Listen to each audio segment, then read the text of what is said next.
Great. Hello and welcome to the latest edition of the Impact Room. So today I'm joined by Abdul Azeez. Abdul has had a highly accomplished career as a transformational leader across financial services and banking for more than 2 decades. Described by one individual who worked with Abdul as one of the most influential, motivating, considerate, strong and fair managers I've ever had the pleasure of working under. He has been leading high performance, commercially focused teams across both the branch and regional network, and more recently as a customer care director for Barclays Bank.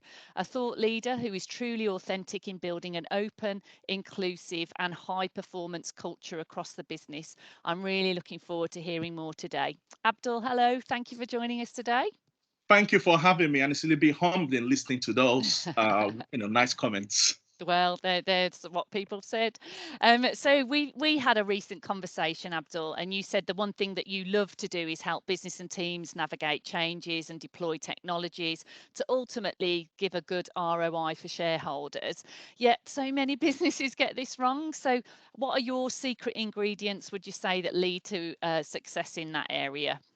Well, oh, what a question. When you talk about secret ingredients, it's look, what we try and do is in an ever-changing landscape, we're always trying to look for ways to get ahead of the curve and actually try and make sure that, we anticipate customer needs and then adapt accordingly and stuff like that. So from personal experience, I would say there's 4 key ingredients that I would say has really, really worked for me. And I've seen really, really worked in businesses that either I've worked for or those who I follow really, really closely.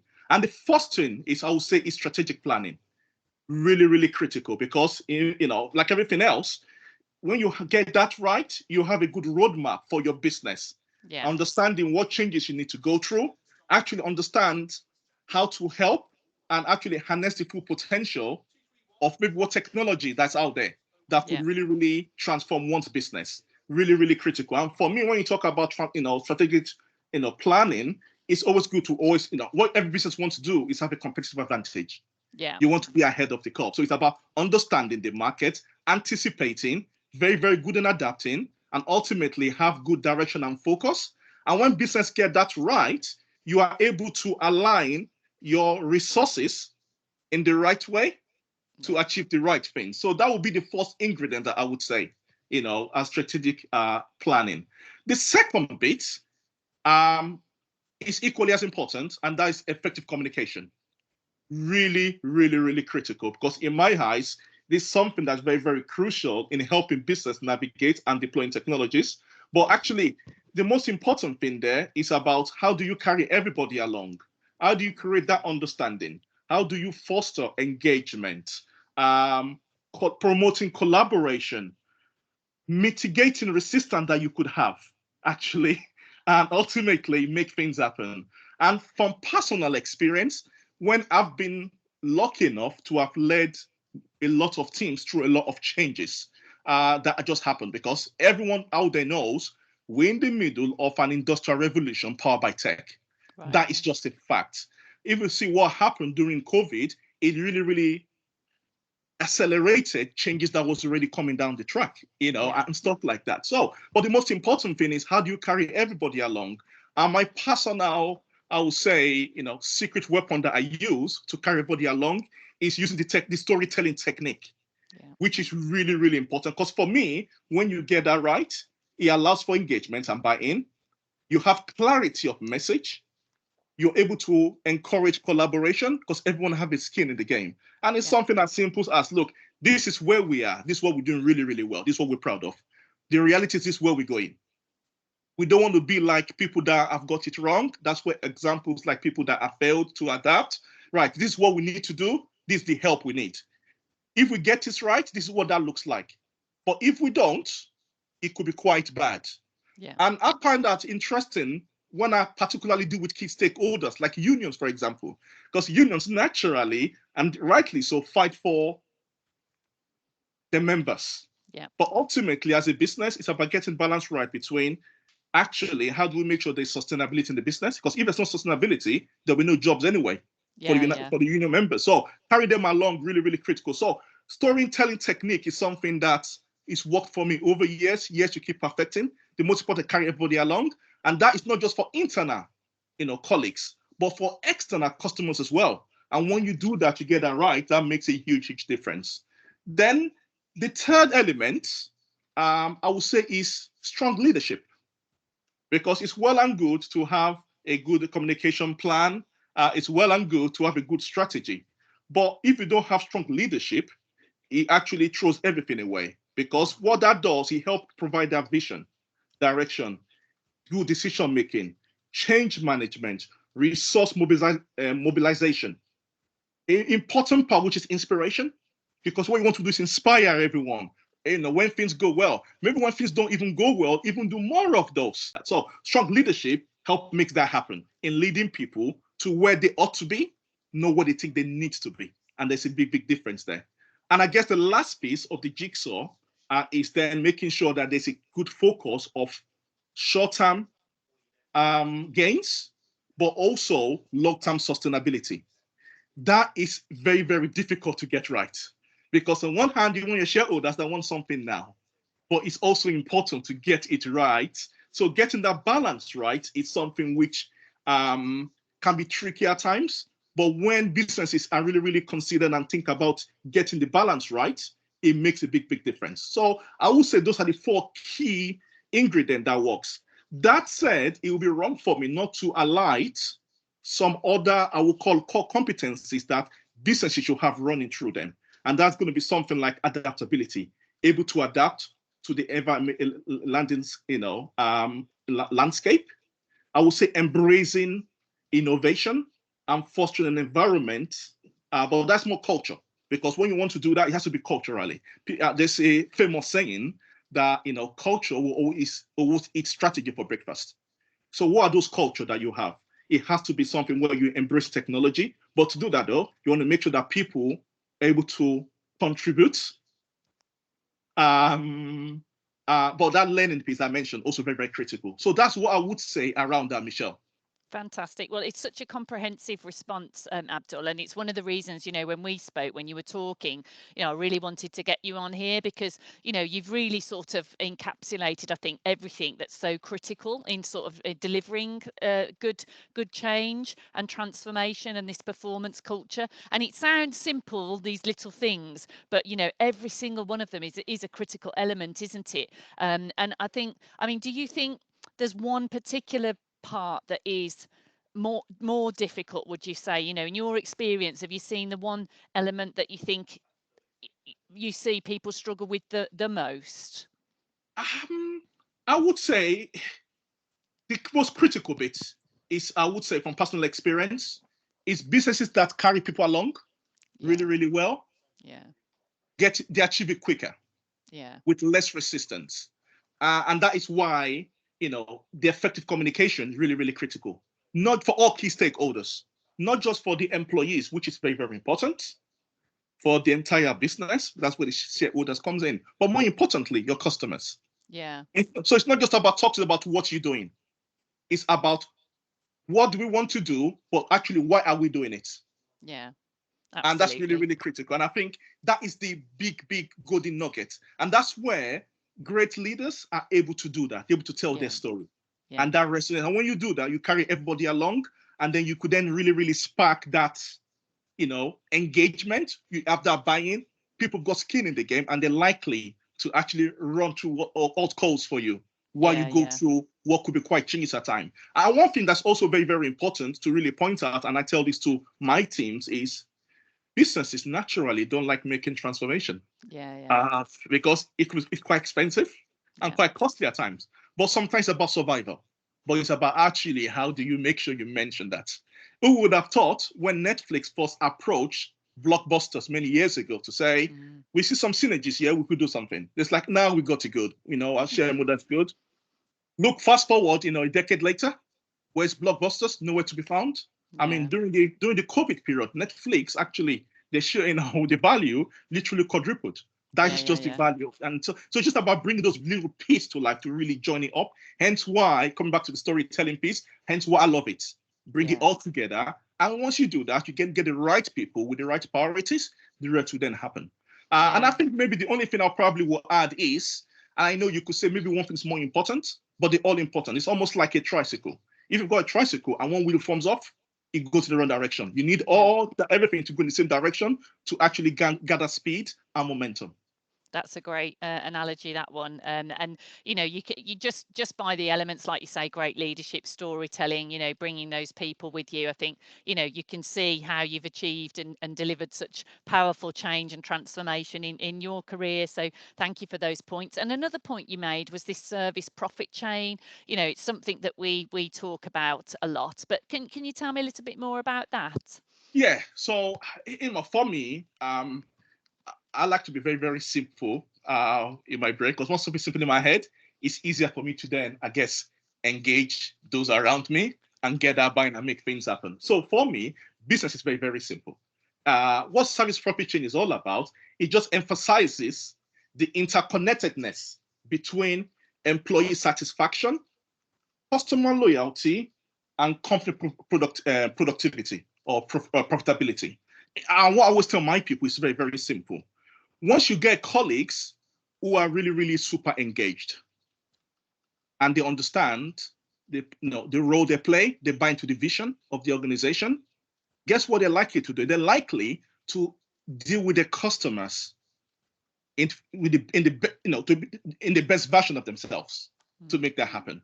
Once you do that, customers see that, customers buy more from you, because customers buy people, right? Yeah. Customers buy more from you, then guess what that happens? You get more lion's share. Then guess what happens? From a business perspective, you get more business. Yeah. Compared to your competitors. And then from the shareholders, once you have that, you make money. So that's business in a nutshell. Engage colleagues. Get a vision to the colleagues. Colleagues then do more. Deliver exceptional service or relationship to their clients or customers. Customers buy more because that they want to be part of something great. They just love what they see. Business make money. It's just that simple. And I think, when you talk about it, you say sometimes it can be very simplistic. But for me, the service profit chain also emphasizes certain elements, the importance of actually investing in colleagues. Because to get engaged colleagues, there's certain things that you really, really have to get right. You have to invest in colleague training and development.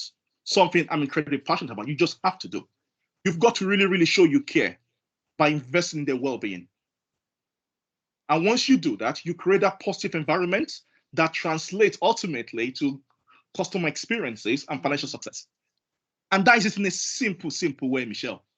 Yeah, and I think I think that's quite difficult. And I remember, and I don't know who said it, but if we can't make it seem simple, then we haven't really tried hard enough, have we? I think that's the eloquence and the simplicity comes from the experience and the knowledge. If you can sort of communicate something very simply, and get that message across very simply and get it to resonate with the masses, that's the win, isn't it? I think we overcomplicate so much and we can't get that message across. You absolutely agree. I totally agree. My old boss once said, if you cannot explain your strategy to the newest member of staff in 30 seconds, then you got to revisit it. That elevator pitch, isn't it? Yeah, absolutely. Brilliant. Okay, so I mean, some of the things that you can just feel and sense the passion, and the energy that you've got. And like, I was at a recent conference and I was listening to Forrester, and they were talking about these customer obsessed companies. But the truth is, to be customer obsessed, you're in the top 1%, top 2%. It's not easy to do. Yeah, and these customer obsessed companies, they're almost 2 times more profitable than those who aren't.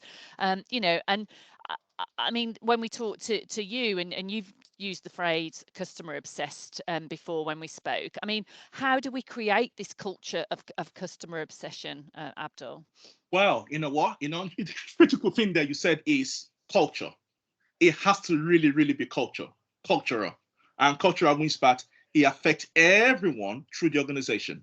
Yeah. And I was blessed enough to work with a big organization that have a lot of frontline based colleagues, but also back office functions and stuff like that. But for me, actually, whenever I do my key stakeholders, I bring it down to 2 things. you've got two types of individuals in the business. Those who directly serve the customer and those who support those who serve the customer. Yeah, yeah. And that has to really, really come from the top, and everybody must buy in. Really, really critical that you get that, whether you're a data analyst, whatever you do, you must really, really understand what you're there to do, and it ultimately comes down to the customer. Yeah. And Michelle, I'm sure, as you know, every business always have their own performance sort of metrics, reviews and stuff like that. The most important thing is, do you have the customer at the forefront of it? Yeah. Really, that is really, really critical, because for me, customer obsession is all about prioritizing the need of the customer, understand what their preferences is in every aspect. You anticipate it, you then do something about it. So where the back office function is about understanding customers' pain points. What role you play in making that happen? So there has to be that. It also has to be something like, if a back office colleague, how often do you spend time on the front line? Perhaps once a year, once in 6 months. Start from somewhere to understand, because it's one thing, because look, everyone comes in to do a great job. But often we could easily be siloed in what we do. It's just human nature, right? What gets measured gets done. So if you could, businesses that have done really, really well, and I've been lucky enough to have been part of a business that have actually transformed the customer service culture, I've done stuff like that, where it's just really, really doing stuff like that, So that's just going to be, I guess, one way of changing the culture, what I just mentioned there. But there also have to be some basic stuff, though, that really, really has to be done, where a business is more be obsessed with understanding customer expectation. Yeah. You need to understand what it is. How can I understand what customers really, really want before they know it? Yeah. How do you use data that you have? And you see some businesses out there that are very, very good. I heard a story once of my friend who works for Tesco, who said to me, because of the club, the club, The club card, yeah. club card, initiative that they have so much data that they could answer the customers' need. They even said to me, they could tell a customer is pregnant before they even know, by some of the habits that they have. That's just one little simple way of bringing data to life. So I'm giving a plug to Tesco for one of my friends who work there, who I've never even worked there, but that's just what I've heard. So anticipating what customers want is really, really critical. Understanding their preferences, what their pain points are, really, really, really critical. Once you then do that, you could then get your teams to really, really mobilize them in such a way where they take real ownership for it. Yes, businesses will have to provide training, give them confidence through empowerment to say, why don't you just give them a framework? Don't tell people what to do. Give them a framework to say, look, you're empowered to do what you've got to do to get right for your customer. And I talk about, let's just give one example of pain point, because I could go on and on. When I talk about customer pain points, from personal experience, and I know from data in my last organization that I worked for, when you pass a customer along to someone else, the more you're handing off, the lesser the NPS score is. So actually, on identifying that from the data, able to identify very, very quickly how do we reduce handoffs. Yeah. And you do that by two reasons. We did that by, number one, giving people more training and capability, more tools to do that. And secondly, more empowerment, where they could go above, beyond their remit to get it done. Provided you get it right, hey, ask for forgiveness later. And you do that, and it's interesting, just by doing those two little things, we saw NPS in that business over that performance cycle go up more than 60%. Wow. Which is just really, really interesting. So, it's very, very cultural, but the behaviors that businesses can do, and if you want to change the culture, things like incentivizing, customer-centric behaviors makes a big difference. It's just little things. I said, what gets measured gets done. For every businesses that are doing really, really well, or maybe not where they want, not where they need to be, the question should be, what are you measuring? Are you measuring the right things? Are you rewarding the right behaviors? As I said, no one comes to do a bad job, but it's about actually, if you give them the right framework, the right vision, the rest will sort itself out. But you've got to be relentless, though. Relentless. It takes one bad apple to spoil the barrel. Yeah. So, they also have to be that relentlessness, making sure that, assume good intent, but also, take no prisoners where it's appropriate. That's a really good point, and you've made a lot of them in this conversation. But just because you mentioned Netflix earlier, I remember seeing John Timpson talk ages ago now, and he had a very similar mentality to Netflix in terms of this, get ready to start firing people that aren't a Timpsons, and Netflix did the same, didn't they? If you're not suitable, because we spend so much time on the underperformers, on raising people up, and as you say, one bad apple in a team can bring that whole team down, can't it? It does someday. I Nothing agree. worse than having Yeah, that. I agree. And you talked about, I remember there was a particular team I inherited, a couple of years ago. And when I look at, where my people were spending their time, it was interestingly that, 80% of them were spending 80% of their time with the bottom 15%. Yeah. Wow. Imagine if you could free that up and they spend their time with the top 50%. Imagine the disproportionate growth that you're going to get there. So and you referenced Sir Tom Simpson's. I'm a big fan of this, especially his upside down management principles, which actually is all about empowering. Upside down management means that don't always assume people at the top know the answer. You empower, you know what you need to do, actually. And it's just a good way of people having a skin in the game, being empowered to be a real stakeholder and going the extra mile for their customers, right? Fantastic. So if we look at sort of DE&I, Abdul, as someone who's worked in a large corporate for 20 plus years, and you've risen to the ranks of a senior director, what advice do you give to individuals like yourself, who are looking at opportunities, looking at that corporate or sort of smaller business, and perhaps there's a lack of representation, there's a lack of people like yourself in those senior leadership positions. What would you say to them? Wow, that's an interesting question. It's a really, really big one. So if I look from personal experience, someone who joined the organization as a frontline entry, I joined as what we call a BA1, a cashier type role. And I sort of worked my way up to director level and stuff like that. So how did that happen? Yep. I was talking to someone about this, my old boss actually, many years ago. I said, look, I think I got lucky. And exact words to me is, no, you didn't get lucky, you make your own luck. And I think there's an element of truth in that. So and when I just look back, it comes down to, I would say, three things. It's number one, focus on being your best self. I was very, very smart earlier on to understand what my strengths are and what my area of enrichments are. And I focus on leveraging my spikes. So how do I make my strength really, really better?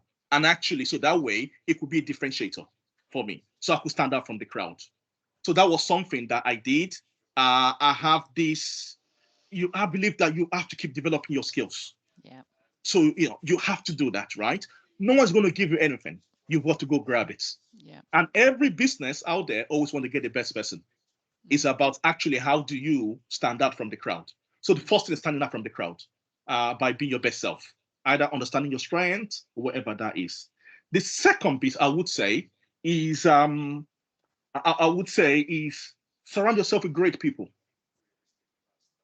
It's very, very quick to understand who are the people to surround yourself with. There's always a famous saying, good people know good people. Yeah. So, and I'm going to give a shout out to someone who's probably made the biggest impact in my professional career so far to date. Who's someone who you might even know. She leads Elevate Women, Kirsten Williamson Gunn. It's how we came to originally meet through Kirsten, wasn't it? I think. Yes, that's true. It was. Yeah. Yeah, so she's someone who I forgot about actually. Yeah, she's someone who I'll probably give the biggest credit to, because I remember walking up to her office. Actually, she did visit a few years ago, actually, to me. This was 2001, actually, in Knightsbridge. Yeah, 2001 Knightsbridge. I'll never forget, because and I said to her, I said, look, I'm doing this job. I've gone as far as I can go. Yeah, right. I like to do something next. I don't know what it is, but actually, I think I want to do this. I want to do that. And the first thing she did is she said to me, you know what? Look, let me go away and take that away. She was the first leader who came back to me the next day, and I was surprised. Came back to me the next day to say, oh, based on our conversation, I spoke to a couple of people. They've got no opportunity, but actually this is what they can do. But what I'm going to do is encourage you to be mentored by a couple of individuals. That was the making of me. Right. So one, right, you could say I was a bit bold, which leads to my third point of putting yourself out there, seeking opportunities for visibility and growth, but also understanding who was the person to go to. And actually, that's been, that's been the biggest differentiator to me. When people around me say, well, how have you done it? And it got to the point where if I look at my business unit, there was only 2 directors in the whole business, and it was quite interesting when I was growing, when I started out. Initially, you create certain limits out there. Yeah. And I remember seeing a colleague, a director, who looked like me. I was like, wow, is it possible to get a black guy, someone of African descent, in a senior position? I'm like, oh, it's doable. And that was the rest for me. So you talk about representation, having good role models. Those do help. Certain things colleagues can do themselves. The other bit the business will have to do. So if I look at the 3 things, try and bring that big to wrap, it's going to be number 1, be your best self, standing out from the crowd. Secondly, as I said, you really want to make sure surround yourself with great people. That could be from of mentorship or whatever that is. And number 3 is you seek out for opportunity for growth and visibility, where you just being bold by saying, like I went to Kirsten and say, I want to do something. I said, know what it is. Yeah. And he gave me the time in the day. I've spoken to 7 other people before then who never go back to me. Let me be very, very clear. Yeah. And that's why I will always remind that, stuff like that. Maybe they were too busy, but the impact on me, I only know what it meant on me. So that is the bit for colleagues. And I don't know, maybe I'm going to, maybe from an employer, what they can do. Because I said something earlier, all employers always want to get the best person they've got. Yeah. But reality is, and every business out there will say the right things. Yes, they want to create a truly, inclusive environment that is more than just hiring diverse talent. Yes, we know that. Every business is, at least, they've got intention of doing that. But those who really, really do it really, really well are those who really, really create that inclusive culture where employees feel valued, heard, but more crucially, empowered to contribute their unique perspective. That's really, really critical. Businesses are very, very good in hiring consultants coming to their business to tell them stuff, to get an external view in. There's a lot of power within. If you could unleash it, it could be really, really golden and stuff like that. So what I've seen work really, really well is, and I've seen the evolution in my old organization, because is having a diverse recruitment panel. Really, really something that really, really helps. Because it helps in making sure that, because everyone's got biases. I've got my own bias. It's just facts. But actually having a diverse means that you get someone else with a different view. And for me, it's not just about what they look like, but it's about actually how they think. Cognitive, diversity is equally important, not just how we look and stuff like that, because there's nothing more annoying than being a token individual. It's nothing more irritating than that. I'm never a fan of what you call positive discrimination. No. But what you've got to do is create a world where actually everybody can be the best they can be. And when you've got underrepresentation, actually understanding what does that look like, seek out, understand more, use your data in a different way and stuff like that. So I guess the pitch where I would say I've seen work really, really well is, look, something simple. So you got to start from somewhere. The biggest difference is, by having a diverse recruitment panel has made a big difference, because that's a starter for 10. So you have that. Yes, I said everyone's got their own bias, as you and I will both have. And this is where getting everyone through training is really, really important. And actually, it's one of those things that a lot of people often say, you know what, I'm going to do this, I'm going to spend this amount on training. What's my return of my investments? Right, you want something now. Right. There's certain key facts. A diverse workforce is more likely to engage with a diverse workforce that mirrors their customer base are 3 times more productive than one that doesn't. That's return of investment there. But because sometimes, the story is not often told, it's about getting that. And senior leaders really, really do get it. Where the biggest opportunities do lie, though, is in that middle layer leadership structure. Yeah. They have the biggest influence. Yeah. People at the top, board level, you could do that. Actually, where the game is going to be won or lost is in that middle layer management. Investing time, either in, maybe I'll call it, I don't want to call it just general D&I training, because, we've got unconscious bias just as one. Yeah. Just doing something on that to think, actually, I've got my unconscious bias. So what do I do about it? It might then be, I've got an unconscious bias. So one thing I did personally, understanding my unconscious bias around a particular group, and now said, actually, what I was going to do is partake in a reverse mentoring scheme. And I said, actually, I was going to do that.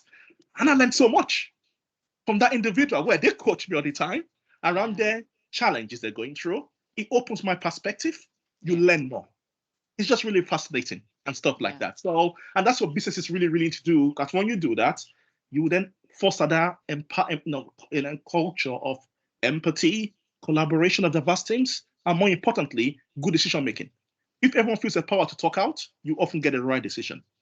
If someone's quiet, if you've got a team of 20 and you've got one or two that's quiet, bringing them into the party really, really matters. And talking of party, people often say, diversity and diversity is about, inviting everyone.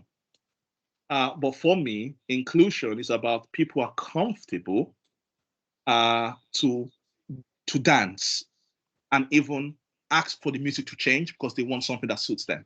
Excellent. It's about being brave. Yeah.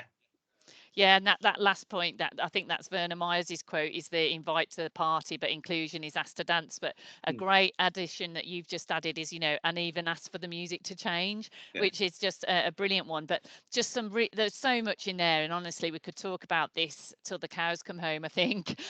But just to pick up on those points, because you said, the opportunities in that mid-management rung, and this is the where the broken rung is to see senior leadership. That's a major issue. But also when you make the point about you asked 7 leaders and only one got back to you, and then when you talk about making your own luck, because how many people would have said, I've asked twice, or I've asked 3 times, what is the point? Do you know what I mean? But you asked 7 times and one person came back to you and you said that was instrumental in the change. So our leaders and how they act and how they behave to their teams and how they take on board when people come to them, and that middle rung, as you say, and getting people through that, but also that communication and that openness. You said training and development, but also I think it's just having the conversation, isn't it? So freeing people up to talk about this stuff and be aware, that self-awareness, because as you say, our biases are there, but maybe if I'm thinking something, I just go,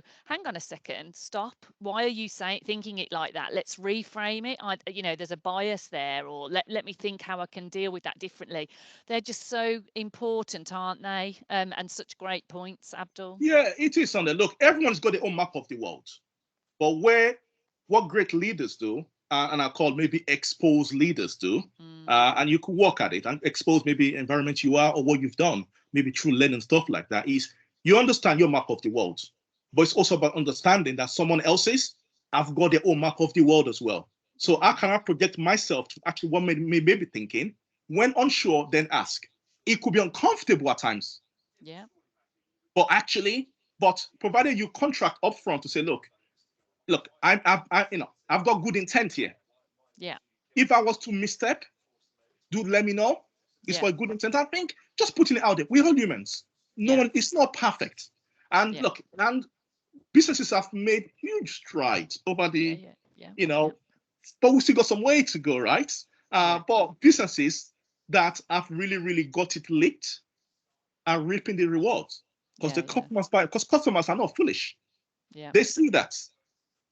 And I think that uncomfortable point that you make, again, is really important. And I heard from a fantastic lady last week at an International Women's Day event, and they were talking about diversity of thought and how it has to challenge. And you've said, asking the questions, challenging, and it does have to become really uncomfortable. But what happens is a lot of organisations, they start to go, oh, no one's getting on, or they're falling out, or they're sort of challenging each other, and they slip back to the status quo of all being smiley and nodding. But that's not where the good stuff happens, and as you say, if everyone's coming at it from the right intent, and there's not we're not here from a bad place, we're not wanting to cause difficulties, but can we just say, is that right, or can it be done differently, or whatever? That's where the really great stuff comes, is once we've gone through that uncomfortableness, isn't it? So we've got to be really good at getting uncomfortable in this leadership space and being challenged, rather than just nodding along and getting the same as we've always got.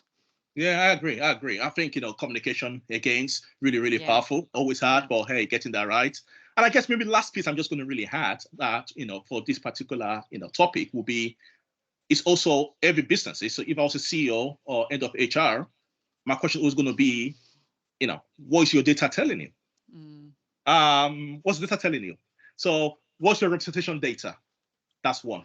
Yeah. What is your pay matrix data telling you?